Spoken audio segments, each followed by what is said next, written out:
హైదరాబాద్ చిక్కడపల్లి సంజయ్ నగర్ లో ఉద్రిక్తత పరిస్థితి చోటు చేసుకుంది.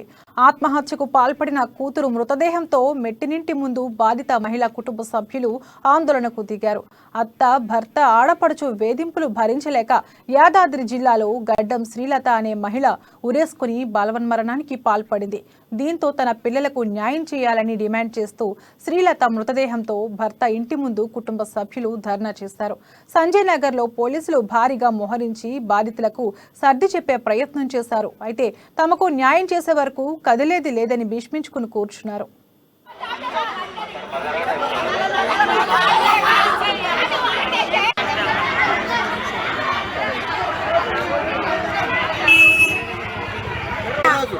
నిన్నంటే ఎప్పుడు వేసుకున్నాను చూడలేదు సార్. పెళ్లి అయిపోతే అలా ఫోన్ చేస్తే పోయినా సార్. నేను నా పిల్లలు ఇచ్చి పెట్టుకుని నేను ఏ కూలికి పోలే సార్. నా పిల్లతో పాటు బతికినా నేను నేను పేదదాన్ని. నేను లెటర్ రాసి చచ్చిపోయింది సార్. ఎంతమంది పిల్లలు మీకు? ఇద్దరు, ఒక కొడుకు ఒక బిడ్డ. పిల్లలు కూడా రాలే. స్కూల్కి పోయినాం. మమ్మల్ని చంపేస్తావు, మా మమ్మీ కావు నువ్వు అని ఎవరన్నా చెప్పిరా బిడ్డ. అమ్మమ్మంటే రామేము, మామే చంపేస్తాడు, నువ్వు చంపేస్తావు అని అసలు పిల్లలు అసలు దగ్గర రానికుంటే ఆయన సందిగా పిల్ల భర్తకు ఫోన్ చేసుకుంది. భర్త ఫోన్ చేస్తే భర్త ఏమన్నా దగ్గర నా ఎక్కించిపోయింది.